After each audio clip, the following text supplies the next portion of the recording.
Ilongo kanyo ni Kolela Maze manongolo maketo ne jaduong' Juma Konyacha kaachiel kod Dani Minawilo. Urga pe. Mago ndalogi omera. Ndalogo omera. Ilongo ni Naomi. Thum mane sero nyiri. Thum Kolela. Ikoni kata thum to kiwuok. Thum Kolela okwer kende mosesero ne ng'ato nyako kata ng'ama dhoge pek. Iketo thum tiling' pi. Iling' ma koro wer Naomi oberana. Osewacho penjo ma nyako to owacho nang'o? Donginjo kaka owacho. Mane kaka watim.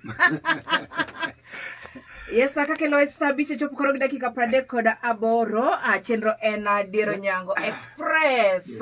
Yes, kama en kidenyno mar dak tekte mier chalre, dak to tekte mier to chalre. Kami weni berno. Grass iwacho ni is not greener on the other side. Inya weni kocha kore maber omera. Kama ji chame gine pile pile cha. Dhiye kuno. Inya do ka ji chiemo maber ndio lakini baba no onge no kinene. Ichamo makana nindo kinene. Okay, otieno. Omiyo dak tekte mier chalre. Yes, jaduong' Juma Konyacha mondo waduog iri. Kata kamano pod ne antiere kod weche mokariyo kae ng'isi kanyo ni jawinjo na makete 92.1. Antiere kae kod Lotto Bomba, ka antiere kod Mich, moko be antiere kod studio kae. Akena go picha mondo ji one na antiere gi Mich kae. Kitugo Lotto Bomba orna kanyo message 22921 mondo ang'i ento itugo koso kitugo. Yes, tugo yot maratari idhi kanyo M-Pesa, idhi kanyo paybill number ma en 292222. Tugo mang'enya kaka nyalore. Kawuono na wacho ni kata ka tekni tugo ni wuon tugne an. Inya tugo ni wan gi Juma Konyacha. Kama bede ni wayito waiko. Juma Konyacha ni sio siepeni mantiere penj nagi. Jora kwaro daraja ka gisetugo Lotto. Paro no nyanga adoda gini. Yawa. Machalo Jofibuda. Yes. Machalo this jamanda. Yes. Jen Nyambita gini. Be usetugo Lotto Bomba. Lotto Bomba, yes. Yo, kisetugo kamano. Yes. To duoko ni biro nyaka niwang' pesa. Yes. Iyudo kanyo duoko simu kanyo. Omiyo ka en gima lal kitugo tikia kama pesa ni odhiye. Sani aneno ka mondo duka. Odhurgi kama ng'eny makori ka garo oloka. Kabisa. Tuga nitie gimora moro biro nwang'o. Kabisa. Yes, kanisi kanyo ni yot maratari mana kaka se wacho itugo kanyo Lotto Bomba. Kidhi kanyo M-Pesa ka usimu sani, dhie M-Pesa imany kanyo paybill. Ang'en jalwen ng'amo somo. Idhi kanyo paybill number en 292222. Kaitibo kwa account name ndiko RLV. Kaito ioro. Iketo kanyo pin mari main siri yako kaiti ioro. Kaiti bet mo siri to millions. Kai we are not talking about thousands. Kai gin millions ka chiel koda mwandu ma jaduong' Juma Konyacha wacho modhuro. Yes. Mibiro nwang'o teka kiwinji wacho gino gintie. Mantiere kod studio kae moko ntiere kae jaduong' Juma Konyacha. Aneno gi kinda sene wana kata sani kelo gita aneno gitete. Kod moko mang'eny mabende ng'ato kotugo to boy yudo. Yes, jaduong' Juma Konyacha. Ne keni ntiere gi marare koso tik mai. Watika tika mamoni. Yes. Nikech ang'eyo ni piny wantie ni wadwaro kwe. Ka jodak e ot to wadwa ni mondo ji kata mine moro kata beni jaodi ni chien ahinya ok en gi rank ma in go to miye mana luor nikech kitwa joluowa ne waseng'eyo ni dhako e wuon ot en moloso gik manie ot in ikele manyo tikelo ne to timo go gimidwaro koro miyo in bende ka samo dich wan kit ok ne wadagi ni mondo kik wated ne mondwa watedo negi samoro nyalo bedo kata en dhaka chiel to samoro chandruok moro make kata ka tuo kata wach moro omiyo koro chunye ok nyal gombo tedo okoni men wuon ng'ane losna gima kama aloso ok atamra to ok ni koro no obiro to odaya ni to amo kitedo ma jaduong' Juma Konyacha iye kanyo ni ng'ama dichuo nyakonyo min ode ka entiere ode ng'ama dichuo nyakonyo min ode ka po nitiere gine moro dich moro momake onyala tedo otimo tedo to kadagi lakini kik bed ni koro en midhawe kik bed nen makoro yani oketi ka gima koro inja tich koduogo to chako dhaw ni nang'o miyo pok itedo ka to command ne an ing'ena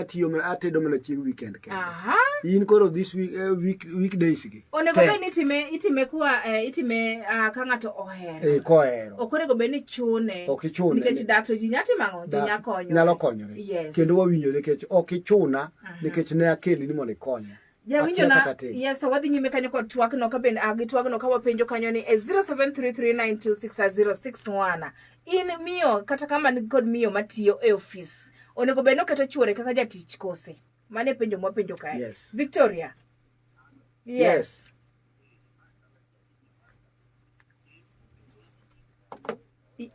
Oh yeah, right, yeah, did you know?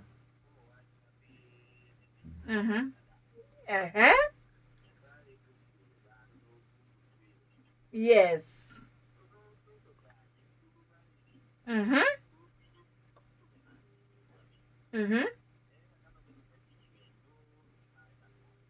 Yes, jakony.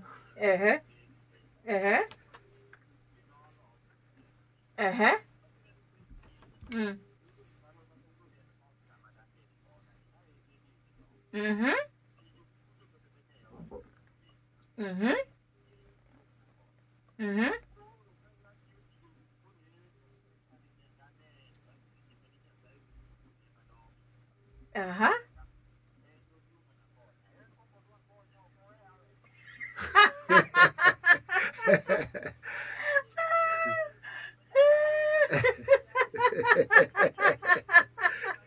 Yes. Okay, ni conditions. Yes. Ah. Oh.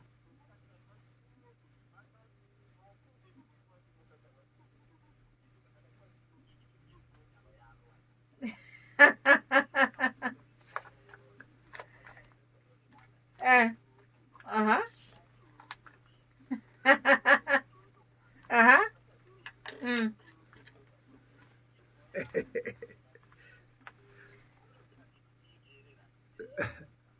Erokamano ahinya Caleb japicha. Hey, kawuono akeni boy children go change kosa yani chuo lokore kosa winjago kosa kawuono giwuonda ka.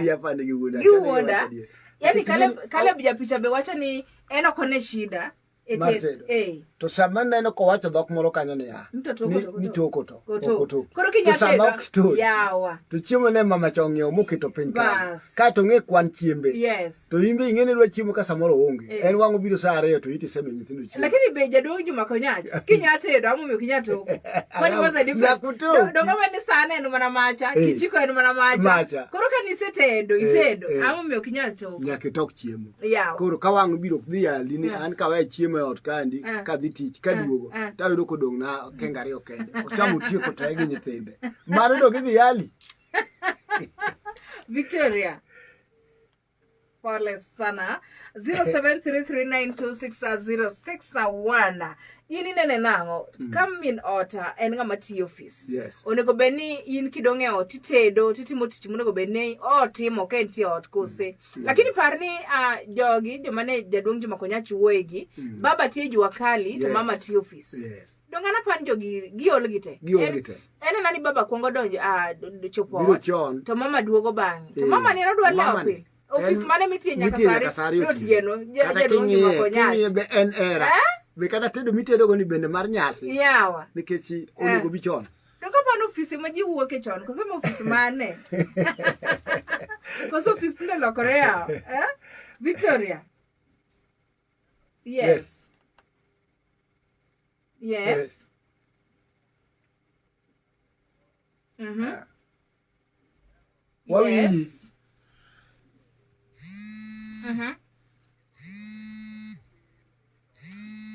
Okay, imbe ikelo ok ni ok okelo. Dongi be ikelo. Ukelo kode.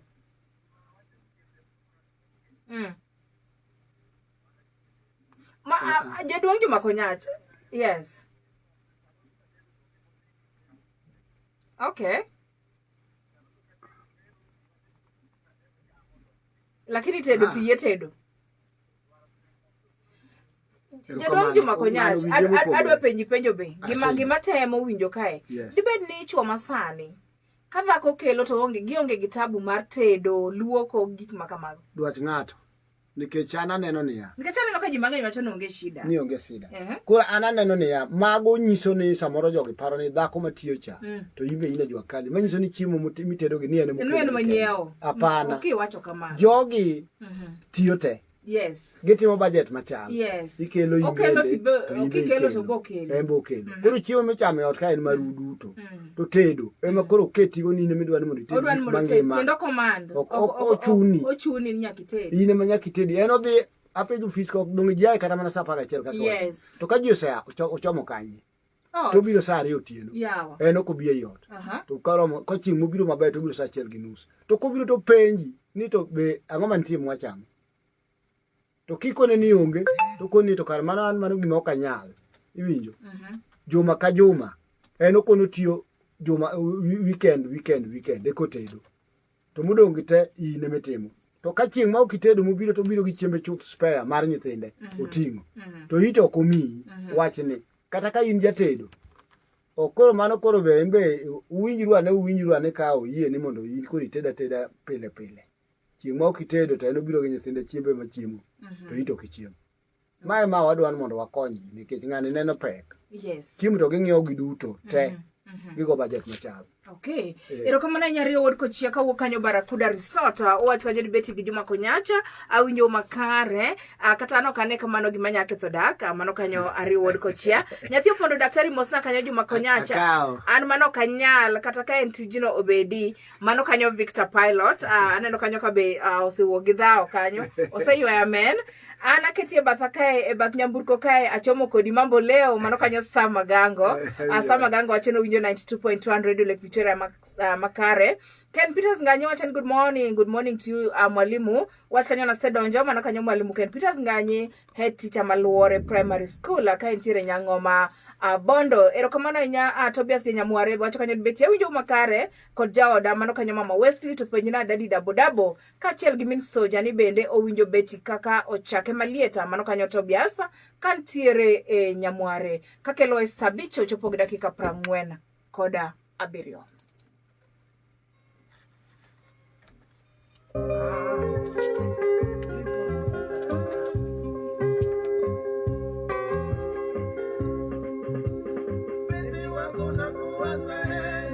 Dwani Joanna 92.1 FM.